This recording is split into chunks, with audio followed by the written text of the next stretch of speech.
What's up, guys? It's Sid from svtperformance.com here, and as you can see, I'm still with our 2019 F-150 Raptor test car. Last time we talked about some of my favorite things on the truck, and of course you can't do one of those videos without having one of those videos where you talk about all the negative things. Well, really, there's not that many negative things. It's more like just a list of things that I would change if this truck was mine, or if I was designing one for Ford, which will probably never happen. So the first thing that I would change is I'm not a huge fan of the skip shift feature in the transmission. Basically, if you're leaving from a stop, and I think this is on pretty much all the new 10R80 equipped vehicles, leaving from a stop, it shifts from first to third to fifth.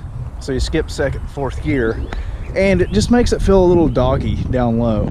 So I'm not a huge fan of that. It's not a big deal, because if you're just switching to sport mode, that's gone. But it's just one of those little things. They do it for fuel mileage. It's just a minor complaint. Next thing is this truck unfortunately suffers from turbo lag down low. Not a ton, but you have to put your foot into it a little bit to get some performance. It's just not instantly there on the bottom end. So it's mostly noticeable like pulling away from a stoplight or something. Unless you really put your foot into it, it just feels sort of sluggish. I'm sure that having the skip shift in the transmission doesn't help that. Fortunately, with just a tune, all that stuff can be alleviated. Like I mentioned previously, the guys at Pro Dyno have sent me some dyno sheets. They're in our full write-up, the link to which is in the description of this video. Just head over to svtperformance.com, you can check it out. They take all that stuff out and then add a boatload of power on top of it. So if you want to see what they're doing with that, head over to the site. Like I said, those two minor quibbles can be fixed with a tune. The other major thing that I would say, well, it's not even major, it's minor, because again, this is just a personal preference type deal. I feel like there's too many electronic nannies that are on by default, and I get why Ford does that. It's for your basic guy just hopping in this truck and taking off, or maybe you're loaning it out to the wife or kids to go to the grocery store or whatever.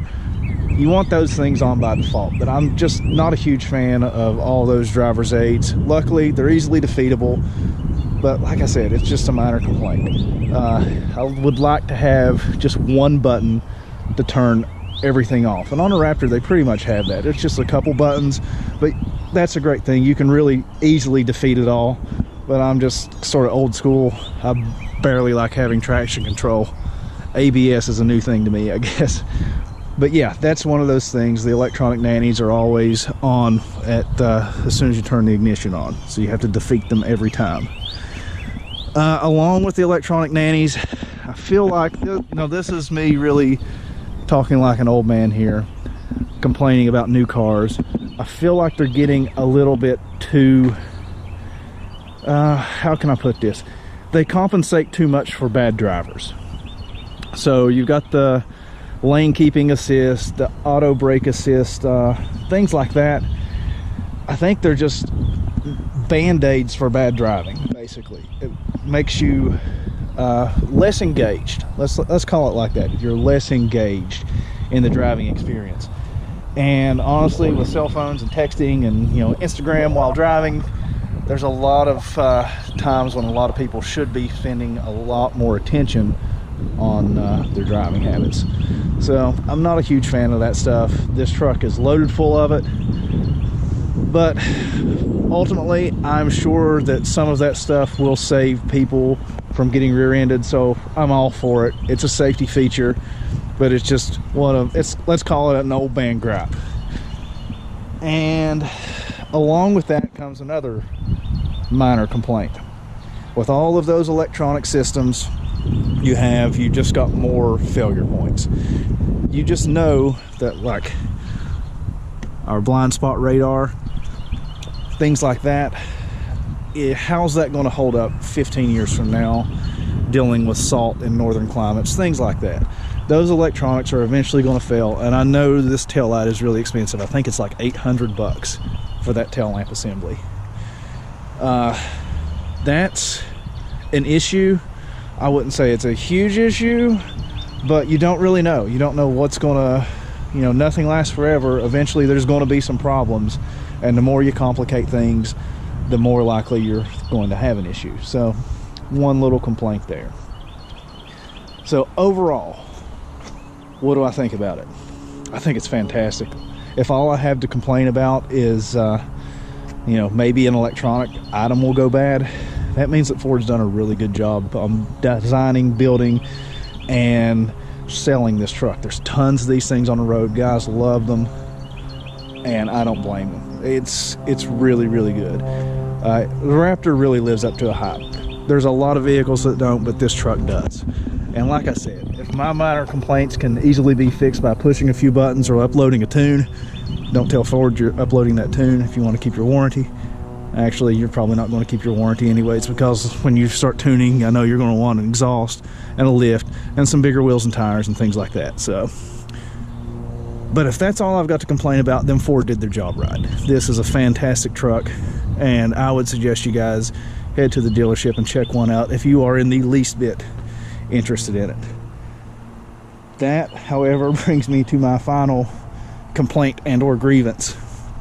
This thing is expensive. This truck is not even completely loaded, but it stickers around $74,000, and there are no discounts, there are no rebates, there are no deals. You're lucky if you can get one without paying, you know, ADM on it. So at 74 grand, this truck still doesn't have the beadlock tires or the Recaro seats, so they are mind-numbingly expensive. But that's pretty much every loaded new Ford vehicle. That's a complaint, but you got to think, what are you getting on this? You're getting a ridiculous set of shocks, a front Torsen differential, a locker in the rear, all the electronic driver assist aids, and basically the baddest off-road truck made. Yes, I know a lot of people like the Power Wagon. This does everything the Power Wagon can do pretty much. Doesn't have a winch, and then it can do more. You're not going to take a Power Wagon at 65 through some whoops in the desert. You're just not. So to me, this is by far and away the best off-road truck made. So that is basically it. If your biggest complaint is a few electronic things that can be turned off and some turbo lag that can be tuned out, and the price, that's just is what it is. Everything's getting more expensive, but you're getting way more for it. I mean, if you compare this to even, say, a 2014 Raptor, this thing has so much more equipment and options. You know, you weren't getting Recaros on a 2014, things like that. The 10-speed transmission, 5 more miles per gallon. There's a reason that it's expensive, and it's super nice. So that's basically my takeaway on it.